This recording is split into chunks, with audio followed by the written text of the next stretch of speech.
చంద్రబాబు అమిత్ షాని కలిసి వచ్చిన మరుసటి రోజున జగన్మోహన్ రెడ్డి నరేంద్ర మోడీని నిర్మలా సీతారామన్ కలిశారు. వెంటనే ప్రచారం ఏం జరిపోయింది, కాళ్ళు పట్టేసుకుంటారు, చేతులు పట్టేసుకుంటారు. నేను ఇంతకుముందు కూడా చెప్పా, అట్లాంటి అలవాటు ఇతనికి లేదు, అట్లాంటి పరిస్థితులు అంగీకరించే పరిస్థితులు వాళ్ళు ఉండరు అన్నట్టు. కాకపోతే ముగ్గురు కలిసి తింటే టెన్షన్ ఉండదా? ఖచ్చితంగా ఉంటుంది. బయటికి చెప్పలేకపోవచ్చు, మేకపోతే గాంభీర్యం ఉంటుంది పార్టీలు అందరికీ కూడా. కానీ చాలామందికి ఇప్పుడు ఒక కంగారు అయితే ఉంది. ఒక ఆస్పెక్ట్లో ధైర్యంగా ఉన్నారు, ఏంటంటే మైనారిటీ ఓట్లు 20 నుంచి 25% చీలుతుంది అని భావించారు. కానీ ఆ చీలిక ఉండదు, ఇక సాలిడ్గా తమ వైపుకే వస్తుంది. అయితే గీతే ఒక 5% అట్లా చీలినా అది కాంగ్రెస్ వైపుకి వెళ్తుంది షర్మిల కారణంగా తప్పించి తమకే లాసు ఉండదన్నటువంటిది ఒక ధైర్యం ఉంది.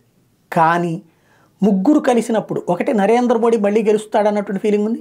2014లో కానీ 1999లో కానీ Telugu Desam BJP combination super hit అయింది. 2014లో మాత్రమే ఫెయిల్ అయింది. అంటే 3 సార్లు పొత్తు పెట్టుకుంటే 2 సార్లు సక్సెస్, ఒకసారి ఫెయిల్యూర్. కాబట్టి ఇప్పుడు ఆ సక్సెస్ రేషియో, అందులో తాము అధికారంలో ఉన్నాం కాబట్టి ఒక వ్యతిరేకత ఉంటుంది, ప్లస్ మీడియా అంతా ఒకవైపు నుండి వాళ్ళ వైపుకే ఉంటుంది, తెలుగుదేశం వైపుకే 90% media, plus Pawan Kalyan impact, ఇటు బీజేపీ మోడీ ఇంపాక్టు, ఇవి ఈ ఇంపాక్ట్ అనేటువంటిది జగన్ని దెబ్బతీస్తుందని వైసీపీ వాళ్ళకు భయపడుతున్నారు. జగన్మోహన్ రెడ్డి అయితే ఏం కాదు మనం గెలుస్తామని భరోసా ఇస్తున్నారు. కానీ టెన్షన్ ఉండకుండా ఉంటుందా అంటే బయటికి చెప్పలేకపోవచ్చు.